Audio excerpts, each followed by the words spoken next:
제25장. 시드기야 제9년 10째 달 10일에 바벨론의 왕 느부갓네살이 그의 모든 군대를 거느리고 예루살렘을 치러 올라와서 그 성에 대하여 진을 치고 주위에 토성을 쌓으매 그 성이 시드기야 왕 제11년까지 포위되었더라.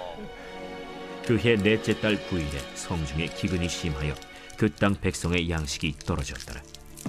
그 성벽이 파괴되매 모든 군사가 밤중에 두 성벽 사이 왕의 동산 견문길로 도망하여 갈대아인들이 그 성읍을 에워쌌으므로 그가 아라바 길로 가더니 갈대아 군대가 그 왕을 뒤쫓아가서 여리고 평지에서 그를 따라잡으매 왕의 모든 군대가 그를 떠나 흩어진지라.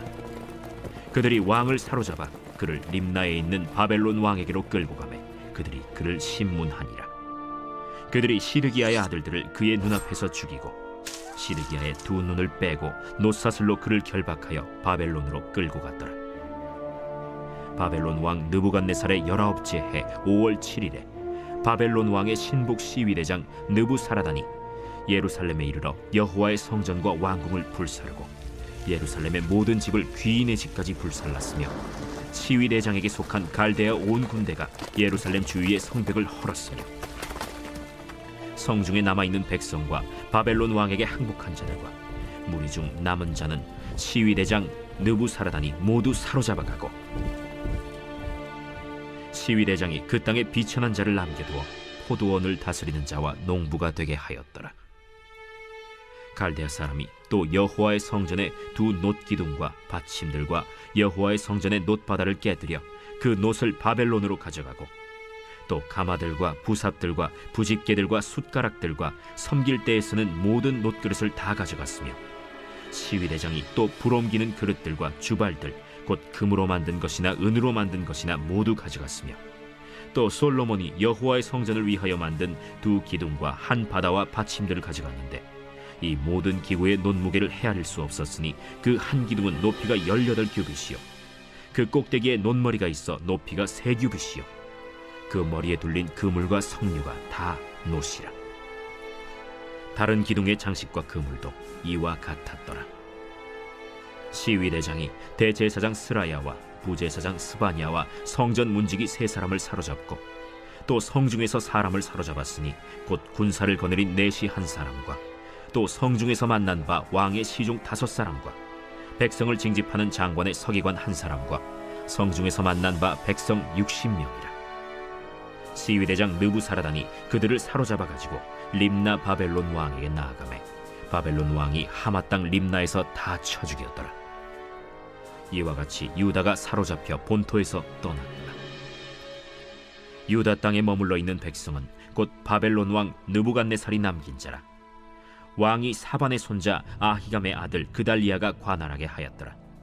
모든 군대 지휘관과 그를 따르는 자가 바벨론 왕이 그달리아를 지도자로 삼았다 함을 듣고 이에 느다니아의 아들 이스마엘과 가레아의 아들 요하난과 느도바 사람 단후메스의 아들 스라야와 마가 사람의 아들 야사니아와 그를 따르는 사람이 모두 미스바로 가서 그달리아에게 나아가매 그달리아가 그들과 그를 따르는 군사들에게 맹세하여 이르되 너희는 갈대아인을 섬기기를 두려워하지 말고 이 땅에 살며 바벨론 왕을 섬기라. 그리하면 너희가 평안하리라. 7월에 왕족 엘리사마의 손자 느다니아의 아들 이스마엘이 부하 10명을 거느리고 와서 그달리아를 쳐서 죽이고 또 그와 함께 미스바에 있는 유다 사람과 갈대아 사람을 죽인지라. 노소를 막론하고 백성과 군대 장관들이 다 일어나서 애굽으로 갔으니 이는 갈대아 사람을 두려워함이었더라. 유다의 왕 여호야긴이 사로잡혀간 지 37년 곧 바벨론의 왕 에윌무로닥이 즉위한 원년 12월 그달 27일에 유다의 왕 여호야긴을 옥에서 내놓아 그 머리를 들게 하고 그에게 좋게 말하고 그의 지위를 바벨론에 그와 함께 있는 모든 왕의 지위보다 높이고 그 죄수의 의복을 벗게 하고 그의 일평생에 항상 왕의 앞에서 양식을 먹게 하였고 그가 쓸 것은 날마다 왕에게서 받는 양이 있어서 종신토록 끊이지 아니하였더라. 할렐루야. 오늘도 새날을 주신 하나님을 찬양합니다. 하나님의 음성을 듣기 위해 오신 여러분 환영하고 축복합니다. 열왕기하 25장의 말씀을 함께 오늘 읽었습니다. 남유다가 바벨론에 사로잡혔습니다. 또한 예루살렘 성전까지 바벨론의 손에 다 불탔습니다. 유다의 몇 비천한 자만 남겨두어 유다 땅의 포도원을 다스리고 농부가 되도록 하였습니다. 나라를 빼앗긴 유다의 모습이 오늘 본문 말씀에 적나라하게 나옵니다. 21절에서는 사로잡아간 유다의 백성들을 바벨론 왕이 하맛 땅 리블라에서 다 쳐 죽였다고 합니다. 21절에 바벨론 왕이 하맛 땅 리블라에서 다 쳐 죽였더라. 이와 같이 유다가 사로잡혀 본토에서 떠났더라. 우리나라도 역사적으로 볼 때 많은 고난을 당했던 나라이기에 남의 나라 이야기지만 유다의 이런 멸망당한 모습이 참 마음 아프게 다가옵니다. 하나님을 버리고 떠난 유다의 모습은 말 그대로 처참한 모습입니다. 무너지는 유다의 모습을 보면서 우리가 중요한 진리를 배울 수 있습니다. 유다의 멸망은 그들의 정치적 문제나 군사력의 문제로 인한 것이 아니라는 것입니다. 하나님을 버린 것, 그 악을 행하면서 하나님의 경고에도 돌이키지 않은 그것이 바로 가장 중요한 문제였습니다. 사하기를 즐겨하시지 않는 하나님이시라고 말씀에 나옵니다. 하나님이 기다릴 만큼 기다리시는 그 긴 시간 동안 유다는 하나님께 떠난 그 마음을 돌이키지 않았습니다. 하나님을 떠난 자의 삶은 지금 현재는 좋아 보일 수도 있지만 그저 하나님이 기다려 주실 뿐입니다. 하나님을 떠난 그 삶의 결말은 결코 복될 수 없습니다. 겉으로는 화려해 보이지만 강력하게 보이지만 자유로워 보이지만 하나님이 보시는 것은 그 겉모습이 아니라 중심에 하나님이 계신가 하는 것임을 배우고 깨닫는 우리가 되길 원합니다. 이 말씀 묵상을 통해서도 내 안에 하나님을 진실되게 모시는 하나님이 보시기에 정직한 은혜의 자녀로 거듭날 수 있는 시간이 되길 소망합니다.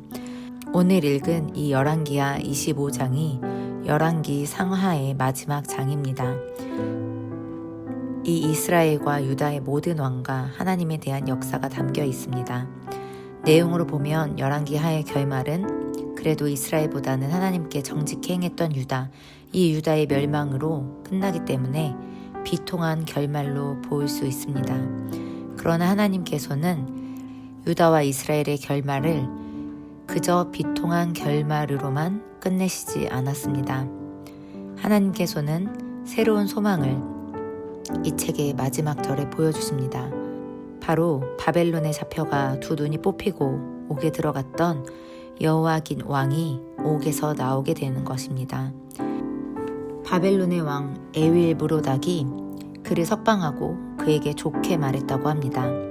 그에게 좋게 말하고 그의 지위를 바벨론에 그와 함께 있는 모든 왕의 지위보다 높이고 그 죄수의 의복을 벗게 하고 그의 일평생에 항상 왕의 앞에서 양식을 먹게 하였고 그가 쓸 것은 날마다 왕에게서 받는 양이 있어서 종신토록 끊이지 아니하였더라. 28절부터 30절의 말씀입니다. 물론 바벨론에 사로잡혀 가서 37년이라는 긴 세월을 옥에서 고난을 받았습니다. 그러나 그의 삶이 또 유다와 이스라엘 백성들의 결말이 멸망으로만 끝나는 것이 아니라는 것이 중요합니다. 하나님은 그들을 바벨론을 들어 치셨지만 하나님의 백성을 포기하지 아니하시고 새로운 은혜와 계획을 준비하고 계셨습니다. 그들을 위한 복을 예비하고 계셨던 것입니다. 하나님께서 이스라엘 백성과 한 언약, 다윗 왕과 한 그 언약의 말씀을 다 말소시키신 것이 아니라 하나님은 여전히 그 약속을 기억하시고 신실하게 그 약속대로 이스라엘 백성들을 인도하시고 계셨던 것입니다.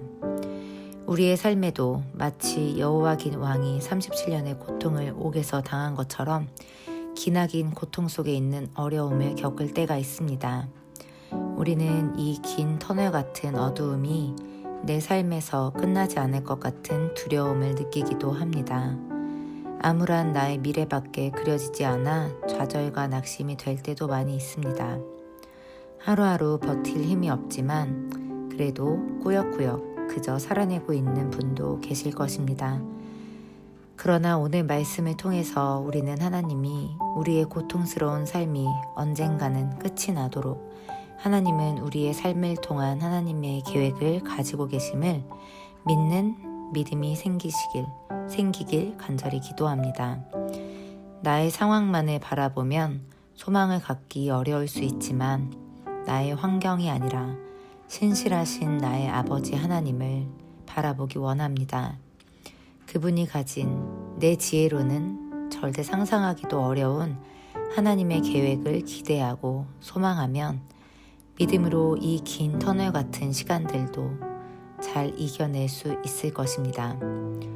우리 모두 승리와 영광의 그날을 바라보며 이 고통의 시간을 잘 견디는 믿음과 소망의 사람이 되길 원합니다. 함께 기도하겠습니다. 하나님 아버지, 하나님을 떠난 삶이 가져오는 고통이 얼마나 뼈아픈 것인지 오늘 유다의 멸망을 보며 다시 깨닫습니다. 하나님께 떠난 나의 모습, 하나님으로부터 멀리 떠나게 하려는 사단의 미혹들을 분별할 수 있는 지혜와 은혜를 더하여 주시옵소서. 어려운 순간에도 하나님이 예비하신 계획들, 은혜들을 바라볼 수 있는 믿음의 눈을 허락하여 주시옵소서. 오늘도 하나님이 내려주신 은혜에 감사합니다. 나의 죄를 알 수 있게 하시고 그 죄를 하나님 앞에 내려놓을 수 있게 하여 주시옵소서. 하나님의 은혜를 찬양하는 오늘 하루가 되길 원하며 예수님의 이름으로 기도했습니다. 아멘.